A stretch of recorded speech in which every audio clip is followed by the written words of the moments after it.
With this scenery, no matter how many times I've seen it, I will never get tired of it.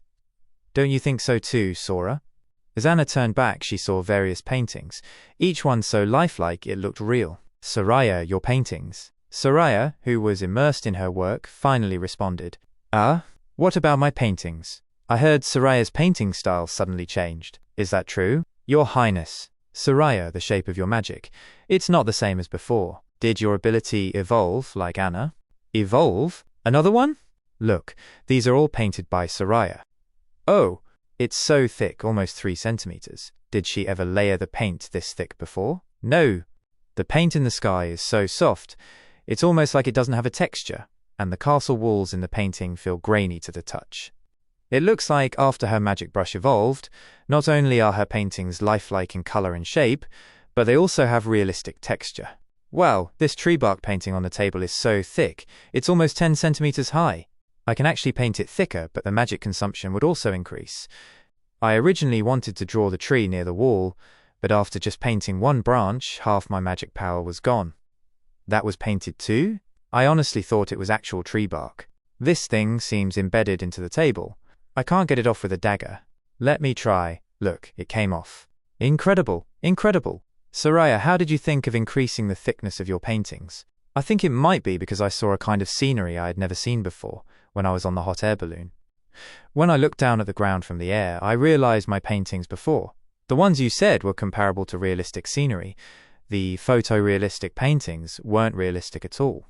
The tops of trees are pointed and sway in the wind. Mountains rise and fall like the movement of a chest. Rivers are embedded into the ground with boats sailing above them. This was the scenery I truly saw, not a flat plain. So I wanted to make my paintings more realistic. I wanted them to stand tall like that spectacular scenery. This made me think about those little balls you mentioned. Little balls? Yes, from that knowledge you taught us. I thought that if everything is made up of tiny balls, I could imagine the images under my brush as being made of many colorful balls. They would stack on top of each other until forming the whole picture. After that, the painting suddenly started flowing. The emerald green trees began lifting upwards, the dark green river sank downwards, and it finally became what you see now.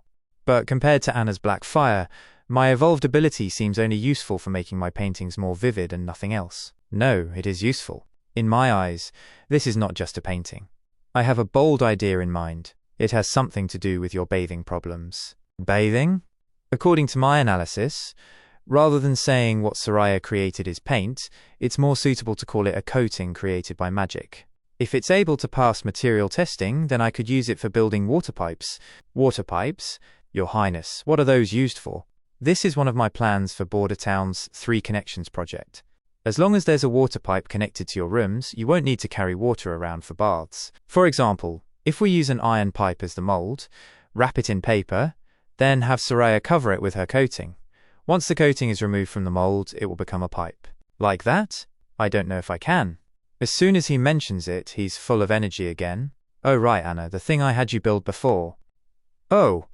As Nightingale watched the close interaction between Roland and Anna, she felt frustrated and banged the table, turning both of their attention toward her. This was chapter 115 of Release That Witch. Sorry for the delay. I got a bit busy with my responsibilities, but I won't stop. Please bear with me. In the last 2 days, 2 people unsubscribed. Well, it's a bit disheartening, but please be patient. I can promise you won't regret it. I'm a writer, and my dream is to turn my stories into manga, anime, and eventually live action adaptations. That's why I started this channel. The money I earn after monetization will be spent on hiring manhwa/manhwa artists, slowly making this dream come true. So please support and subscribe. Thanks for watching.